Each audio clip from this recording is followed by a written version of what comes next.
नमस्कार, मी पूजा. आपण पाहत आहात जनशक्ती टीव्ही न्यूज 18. तर चला पाहूयात आजच्या ठळक घडामोडी. अखंड सौभाग्य, पतीच्या दीर्घायुष्यासाठी विवाहित महिलांची श्रद्धापूर्वक प्रार्थना. शहरभर भक्तिमय वातावरण. निपाणी शहरात वटसावित्री व्रत मोठ्या श्रद्धा, भक्तिभाव आणि उत्साहपूर्ण वातावरणात साजरे करण्यात आले. पहाटेपासूनच शहरातील विविध मंदिरांमध्ये विवाहित महिलांची मोठी गर्दी उसळली होती. पारंपरिक नऊवारी साडी, दागदागिने आणि पूजेचे साहित्य घेऊन आलेल्या महिलांनी वटवृक्षाचे विधिवत पूजन करत अखंड सौभाग्य, पतीचे दीर्घायुष्य आणि कुटुंबाच्या सुखसमृद्धीसाठी मनोभावे प्रार्थना केली. भारतीय संस्कृतीत वटसावित्री व्रताला विशेष महत्त्व आहे. पुराणातील सावित्री सत्यवानाच्या अमर कथेची आठवण करून देणारा हा सण स्त्रीच्या निष्ठा, धैर्य, समर्पण आणि अढळ विश्वासाचं प्रतीक मानला जातो. आपल्या पतिव्रतेच्या सामर्थ्याने सावित्रीने यमराजांकडून सत्यवानाचे प्राण परत मिळवले अशी आख्यायिका आजही महिलांसाठी प्रेरणादायी मानली जाते.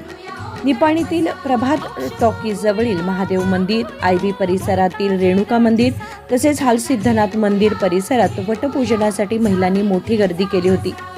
मंदिर परिसरात मंत्रोच्चार, पूजा अर्चा आणि भक्तिगीतांनी संपूर्ण वातावरण भक्तिमय झाले होते. वटवृक्षाभोवती पवित्र दोरा गुंडाळत प्रदक्षिणा घालणाऱ्या महिलांनी पारंपरिक विधीनुसार पूजा केली.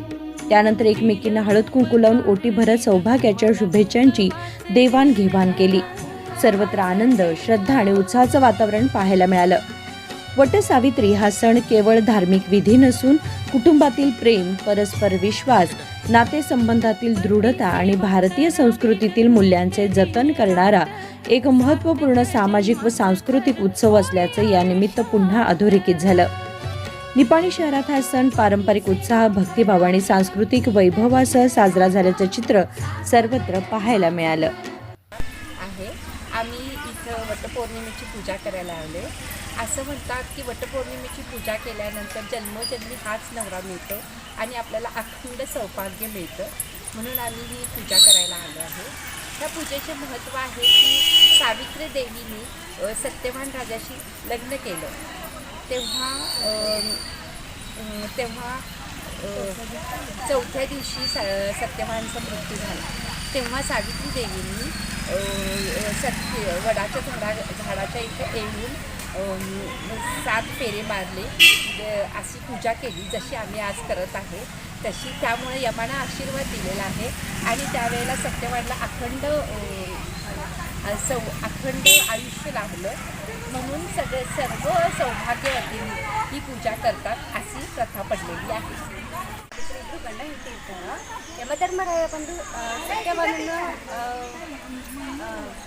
ಹತ್ಯೆ ಆದಾಗ ಸಾವಿತ್ರಿ ಅವರು ಬಂದು ವಟವೃಕ್ಷದ ಕೆಳಗಡೆ ಬಂದು ಸತ್ಯವಾನನ ಆತ್ಮವನ್ನು ಮರಳಿ ತಗೊಂಡಿರೋ ಕಾರಣಕ್ಕಾಗಿ ವಟವೃಕ್ಷದ ಒಂದು ಮಹತ್ವ ಇದಕ್ಕಾಗಿನ ಹೆಚ್ಚಾಗಿತ್ತು. ಅಲ್ಲಿ ಸತ್ಯವಾನನ ಆತ್ಮ ಮರಳಿ ಬಂದಿರೋದ್ರಿಂದ ಆತನ ಪ್ರಾಣ ಉಳಿದಲ್ಲ. ಹಾಗಾಗಿ ಸಾವಿತ್ರಿ ಅವರು ಈ ಮರವನ್ನು ಪೂಜೆ ಮಾಡೋದ್ರಿಂದ ಆಕೆಯ ಗಂಡನ ಆರೋಗ್ಯ, ಆಯುಷ್ಯ, ದೀರ್ಘಾಯುಷ್ಯ ಹಾಗೂ ಮತ್ತು ಕುಟುಂಬದ ಏಳಿಗೆ ಆಗುತ್ತೆ ಅನ್ನೋ ಒಂದು ಕಾರಣಕ್ಕಾಗಿ ಇದೊಂದು ಆಚರಣೆ ಪ್ರತಿಕ್ರಿಯೆಯಿದೆ. ताज्या घडामोडींचे वेगवान अपडेट्स मिळवण्यासाठी जनशक्ती टीव्ही न्यूज 18 ला आता सबस्क्राइब करा आणि रहा एक पाऊल पुढे.